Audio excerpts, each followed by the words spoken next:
नमस्कार दोस्तों, स्वागत है आप सभी लोगों का the Eklavya IAS academy Dehradun में। मेरा नाम है अंशुल त्रिपाठी और आप सभी लोगों का द एकलव्य आईएएस एकेडमी के इस यूट्यूब चैनल पर मैं हार्दिक स्वागत करता हूं। इस उम्मीद में कि आप सभी लोग बहुत अच्छे होंगे।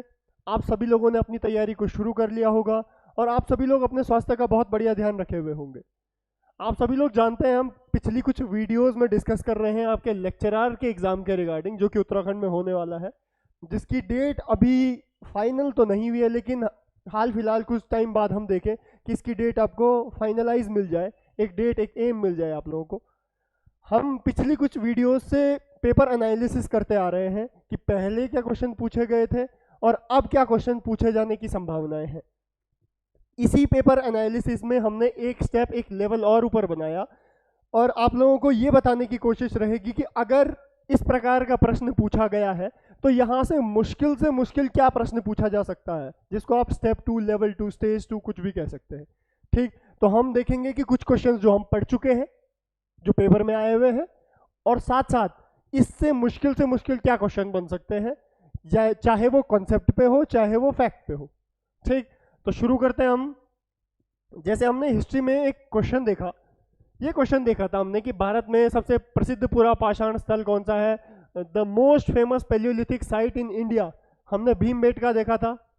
ठीक, एक क्वेश्चन और देखा था हमने, थोड़ा एवरेज क्वेश्चन देखा था कि यहाँ से पूछा जाएगा तो ये पूछा जाएगा, लेकिन अगर यहाँ से मुश्किल बना दिया क्वेश्चन तो टफ क्वेश्चन कैसे पूछे जा सकते हैं, इस प्रकार से पूछे जा सकते हैं। Which of the following was the significance development during the upper palaeolithic period. Specific कर दिया, अपर पेलियोलिथिक पीरियड। अब इसके लिए आपको कॉन्सेप्ट पता होना बहुत जरूरी है, केवल फैक्ट के दम पे आप इसको नहीं सही कर सकते। अब हम ऑप्शंस पढ़ते हैं। यूज ऑफ मेटल, धातु का प्रयोग शुरू हो गया था?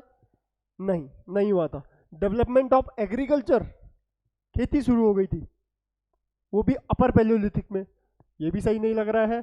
Creation of art and symbolic objects, चलो ये सुना सुना सा है। डोमेस्टिकेशन ऑफ एनिमल, अभी तो केवल वो हंटिंग कर रहा था, डोमेस्टिकेशन तो वो सीखा ही नहीं।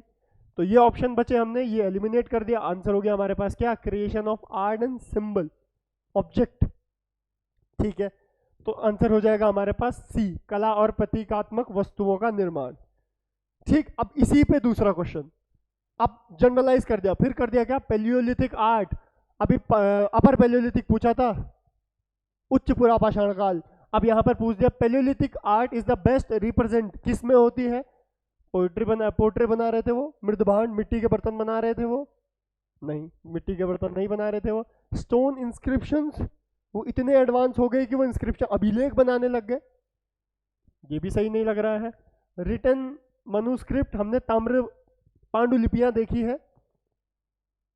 नहीं देखी है। स्टोन एज से रिलेटेड हमने क्या देखे हैं? भीमबेटका की गुफा, केव, वहां पर हमने देखा क्या? ये देखा हमने, creation of art and symbol. तो वो किस में आ जाएगा? कनेक्ट कीजिए यहाँ पे, केव पेंटिंग में आ जाएगा। उसने जो अपना आर्ट डेवलप किया, जो स्केचेस बनाता था, वो कहाँ बनाता था? वो गुफाओं में बनाता था। ठीक है, तो इसका आंसर हो जाएगा C, cave painting. Next question बन सकता है हमारे पास, which of the following is not, इसको पहले बॉक्स बना दीजिए, a characteristic of the palaeolithic period, कि निम्नलिखित में से कौन सा पुरा पाषाण काल की विशेषता नहीं है?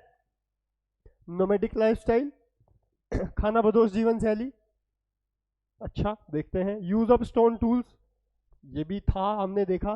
केव डेलिंग, मतलब गुफाओं में रहना, खोदना। अभी तो हमने पढ़ा एग्रीकल्चर नहीं था, अभी उन्हें एग्रीकल्चर के बारे में पता ही नहीं है कि खेती की जा सकती है, वो केवल जानवरों को मारना, हंटिंग पे डिपेंड है। उनका काम है जानवरों को मारना और उससे अपना भूख शांत करना, ये काम है। अभी उनको सिर्फ इतना ही आइडिया है। ठीक, तो इसका आंसर हो जाएगा सी, कृषि पद्धतियां अभी उन्हें नहीं पता है, नहीं पूछा गया आप लोगों को। ठीक, नेक्स्ट क्वेश्चन है हमारे पास, हमने ये देखा था मिडेवल से कि गुरिल्ला युद्ध प्रणाली के संबंध में देखा था हमने। शिवाजी, हमने आपको बताया था कि फेमस थे इसके लिए, और वो रिलाई करते थे किस पे? मलिक अंबर पे करते थे। ठीक, लेकिन हम एक सेक्टर पढ़ना और प्रिपेयर करना भूल जाते हैं, जो है दिल्ली सल्तनत।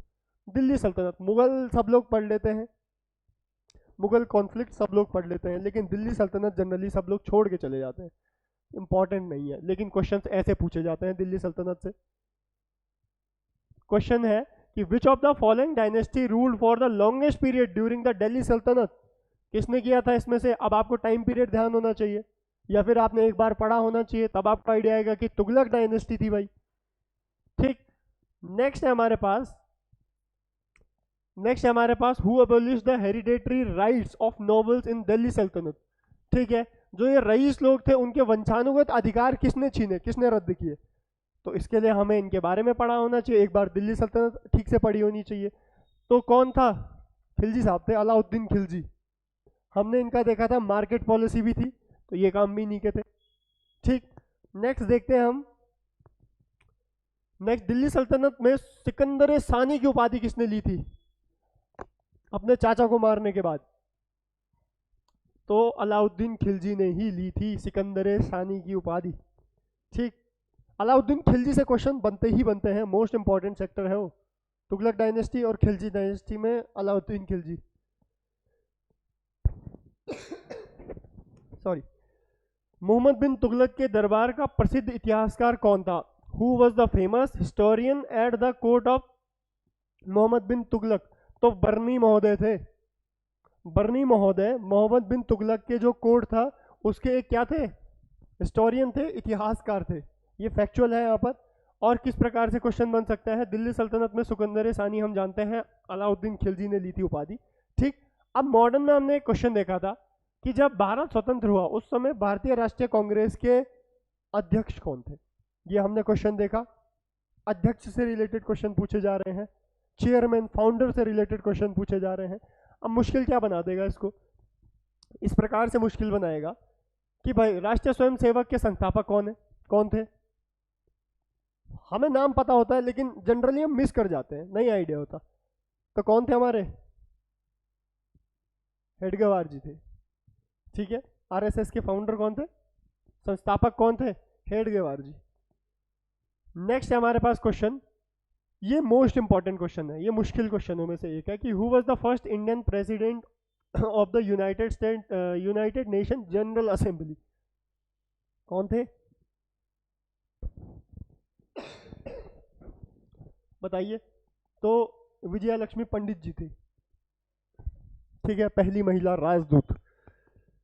इसका आंसर हो जाएगा हमारे पास डी, विजय लक्ष्मी पंडित जी।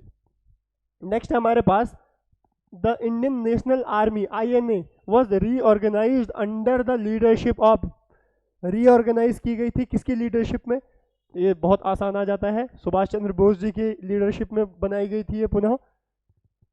ठीक, नेक्स्ट है हमारे पास आर्य समाज के, ये बहुत आसान है लेकिन बहुत ज़्यादा पूछा जाता है सवाल, प्रोबेबिलिटी इसकी बहुत ज़्यादा होती है, इसीलिए हम इसको हर जगह मेंशन रखते हैं। आर्य समाज के संस्थापक कौन थे, दयानंद सरस्वती जी थे। ठीक, नेक्स्ट अब आया हमारे पास इकोनॉमी वाला सेक्टर। यहाँ से कुछ कंसेप्चुअल क्वेश्चन पूछे जाते हैं, जैसे हमने पढ़ा था RBI से रिलेटेड। RBI का काम इनमें से क्या नहीं है, इनमें RBI का काम मुद्रा जारी करना है, इशूइंग करेंसी है, acting as a banker to the government, ये भी है, बिल्कुल है, regulating and supervising financial institutions, ये भी करता है, बैंकों को या फिर आपके जो ये LIC से रिलेटेड एजेंसीज हैं, इंस्टीट्यूशंस हैं, उनको कंडक्ट करने का काम है। और फॉर्मुलेशन ऑफ पॉलिसी नहीं, ये नहीं है, गवर्नमेंट क्या करेगी फिर, ठीक है, पॉलिसी बनाएंगे। अगर राजकोषीय नीति RBI बनाएगा तो फाइनेंस डिपार्टमेंट, वित्त विभाग क्या करेगा। ठीक है, तो ऐसे ही क्वेश्चन क्या बन सकते हैं, मुश्किल क्वेश्चन बन सकते हैं कि which economic thinker is the most closely associated with the foundational principle of capitalism. Capitalism मतलब होता है पूंजीवाद। किसे माना जाता है फाउंडर। अब दो टाइप के कैपिटलिज्म इकोनॉमी होती है हमारे पास, दूसरा होता है हमारा कम्युनिज्म। इसमें क्या डिफरेंस होता है, ये एक कोर सब्जेक्ट है। कैपिटलिज्म मतलब जहां पर आप इतना ध्यान रखें कि प्राइवेट एंटिटीज के लिए बहुत रिलायबल माहौल है, कि प्राइवेट एंटिटीज का भी इक्वली यूज होगा, गवर्नमेंट ज़्यादा हस्तक्षेप नहीं करेगी। कम्युनिज्म जैसे कैपिटलिज्म का एग्जाम्पल है USA, और कम्युनिज्म का है जैसे रशिया एंड चाइना, कि जहाँ पर गवर्नमेंट क्या करेगी, सारे सोर्सेज गवर्नमेंट के हाथ में होंगे, गवर्नमेंट विल बी रिस्पॉन्सिबल किस चीज़ के लिए, इन रिसोर्सेज का पब्लिक डिस्ट्रीब्यूशन किस तरीके से किया जाए। तो ये डिफरेंस होता है। तो किसने दिया था ये एडम स्मिथ जी ने दिया था। ठीक है, नेक्स्ट क्वेश्चन है हमारे पास नीति आयोग। ये पॉलिटी में भी आता है और आपके इकोनॉमी में भी आता है। ठीक, नीति आयोग का पूरा नाम क्या है? Most important question. तो नीति आयोग का पूरा नाम है national institution of transforming India, A. ठीक है, national institution for transforming India, A इसका सही आंसर है।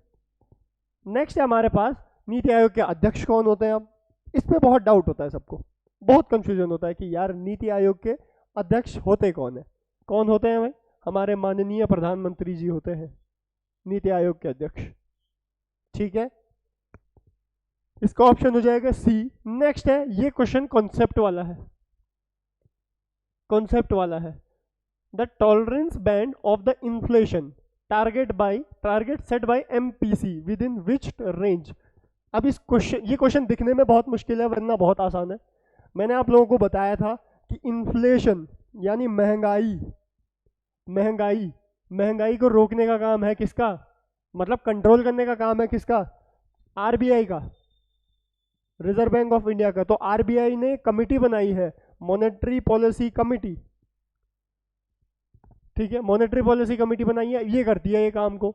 ठीक, लेकिन इनका काम क्या है? इसको लक्ष्य दिया गया है कि हमारे यहाँ पर महंगाई आइडियल होनी चाहिए कितनी? 4। ठीक है, आइडियल होनी चाहिए हमारे पास महंगाई 4 होनी चाहिए। उसमें अगर +2 6 भी हो जाएगा तो चल जाएगा। -4 में -2 करो 2 हो जाएगा।